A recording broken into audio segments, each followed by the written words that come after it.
మన చుట్టూ శ్రమలు ఉంటాయి, మన చుట్టూ శోధనలు ఉంటాయి, మన చుట్టూ అననుకూల పరిస్థితులు ఉంటాయి. వాటికి నువ్వు ఎలా రియాక్ట్ అవుతావో దాని మీదే నీ ఆత్మీయత ఆధారపడి ఉంది. నిన్ను రెచ్చగొట్టే వాళ్ళు ఉంటారు, నిన్ను బాధ పెట్టే వాళ్ళు ఉంటారు, నిన్ను విమర్శించే వాళ్ళు ఉంటారు, నిన్ను తిట్టే వాళ్ళు ఉంటారు, నీ మాటలతో గాయపరిచే వాళ్ళు ఉంటారు. నువ్వు ఎలా రియాక్ట్ అవుతావు అది నీ భవిష్యత్తును ప్రభావితం చేస్తుంది. భార్య వచ్చి నువ్వు చావో అనంటే రియాక్షన్ చూడండి. చావు గురించి మాట్లాడలా, దేవుని గురించి మాట్లాడాడు. అద్భుతమైనటువంటి రియాక్షన్, ఫలితము రెట్టింపు ఆశీర్వాదం. యథార్థవంతులను బలపరచుటకు నా యెహోవా కన్ను దృష్టి లోకమంతా సంచరిస్తూ ఉంది. సమాజములో నీ రియాక్షన్ ఏమిటి? రండి, మత్తయి సువార్త 5వ అధ్యాయము 16వ వచనము. మనుష్యులు మీ సత్క్రియలను చూచి పరలోకమందున్న మీ తండ్రిని మహిమపరచునట్లు వారి ఎదుట మీ వెలుగు ప్రకాశింపనీయుడి. క్రైస్తవ సమాజమా, మన చుట్టూ ఉన్న సమాజము మన మంచి క్రియలు చూసి, మన ఆత్మీయతను చూసి, మన యథార్థతను చూసి, మన క్రైస్తవ సంస్కృతిని చూసి ఎవరిని మహిమపరచాలి? దేవుణ్ణి మహిమపరచాలి. సాధారణంగా విజయం సాధించిన బిడ్డలను చూసి ఏమంటారు తెలుసా? ఏ తల్లి కన్నా బిడ్డవో నాయన అంటాను. కొన్ని సందర్భాల్లో నా దగ్గరకు వచ్చి నన్ను కలిసి ప్రార్థన చేయించుకోవాలని వచ్చే తల్లులు తండ్రులు వచ్చిన తర్వాత అంటారు, అయ్యా నీ తల్లి ఎంత ధన్యురాలో, నీలాంటి బిడ్డకు జన్మనిచ్చిందయ్యా, నీ తల్లి ఎంత ధన్యురాలో. అంటే వాస్తవంగా వాళ్ళు ఏమంటున్నారు?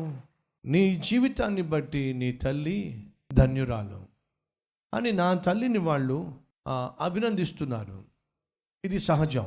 పరీక్షల్లో విజయం సాధించిన, స్పోర్ట్స్లో విజయం సాధించిన, దేశానికి గర్వకారణంగా జీవించిన సాధారణంగా ఆ తల్లి తండ్రి మురిసిపోతారు. వినండి ఫ్రెండ్స్, మన జీవితాన్ని బట్టి, మన ఆత్మీయతను బట్టి మన దేవునికి మంచి పేరు రావాలి. ఆ కొడుకు తన ముదుసలి వయసులో ఉన్న తండ్రిని హోటల్కి తీసుకెళ్ళాడు. హోటల్లో తండ్రి ఏం కావాలో అడిగి ఆ భోజనం తెప్పించాడు. ఆ తండ్రి అన్నం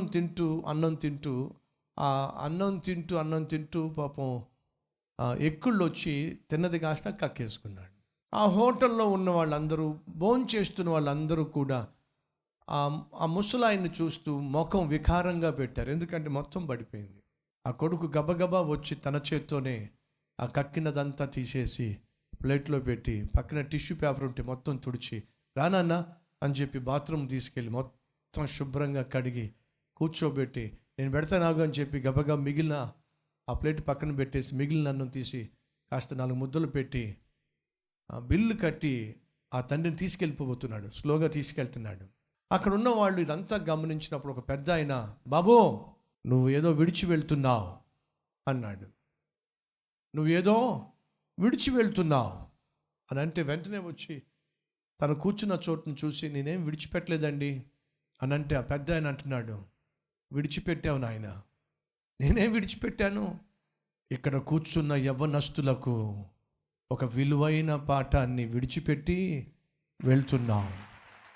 అంతేకాదు నాయన, ఇక్కడున్న పెద్దవాళ్లకు ఒక గొప్ప నిరీక్షణ, ఒకరోజు మా అబ్బాయి కూడా నీలాంటి వాడు అవుతాడేమో అనే నిరీక్షణ మా లాంటి పెద్దవాళ్లకు విడిచిపెట్టి వెళ్తున్నావు.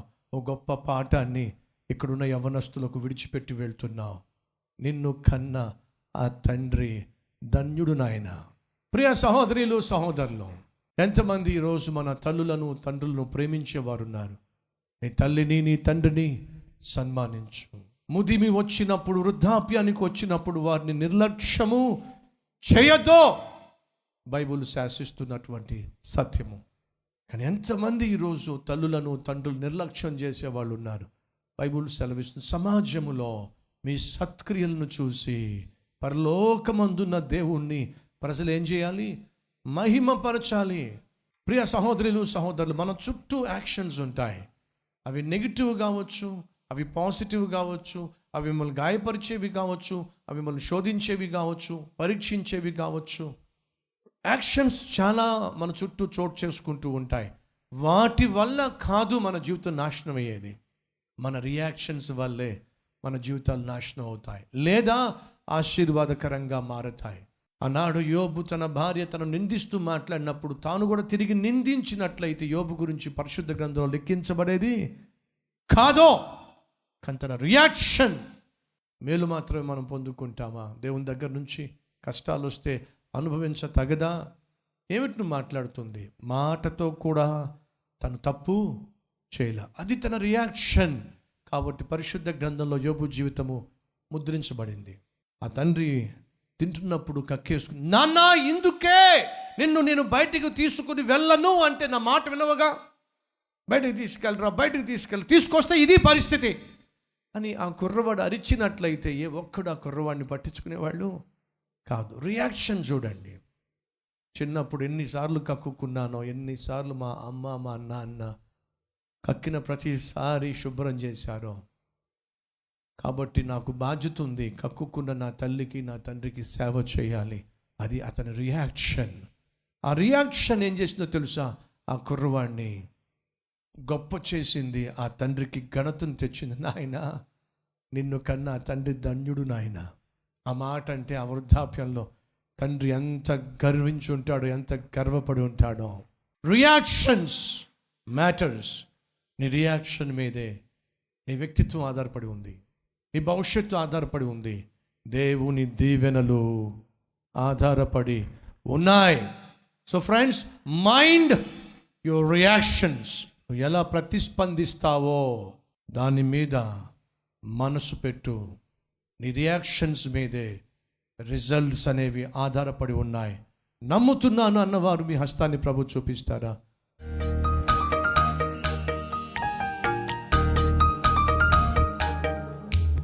పరిశుద్ధుడు అయిన తండ్రి, నువ్వు చావరాదా? యోబు భార్య యాక్షన్ అదే. మూర్ఖంగా మాట్లాడుతున్నావు. మేలులు మాత్రమే అనుభవిస్తామా దేవుని దగ్గర నుంచి? కష్టాలు వస్తే అనుభవించొద్దా? రియాక్షన్. నోటితోనైనను పాపము చేయలేదు యోబు.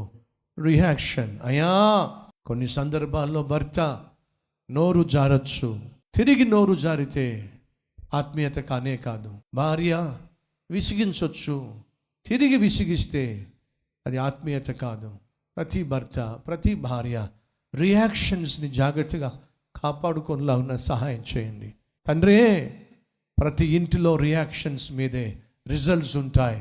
ఈ వాస్తవం తెలిసి ప్రతి ఒక్కరూ బహు జాగ్రత్తగా జీవించులాగా సహాయం చేయండి అయ్యా. మా సత్క్రియలు మా చుట్టూ ఉన్న సమాజము చూడాలి, చూసే విధంగా మా రియాక్షన్స్ ఉండాలి. అప్పుడేగా నువ్వు మహిమపరచబడేది, అప్పుడేగా నువ్వు ఘనపరచబడేది. ఆయన సమాజములో మేము ప్రత్యేకంగా జీవించాలి, పరిశుద్ధంగా జీవించాలి. అననుకూల వాతావరణంలో కూడా మా రియాక్షన్స్ నీకు మహిమ తెచ్చే విధంగా ఉండాలి. అట్టి జీవితాన్ని మాకు అనుగ్రహించమని యేసు నామం పేరట వేడుకుంటున్నాం తండ్రి. ఆమేన్.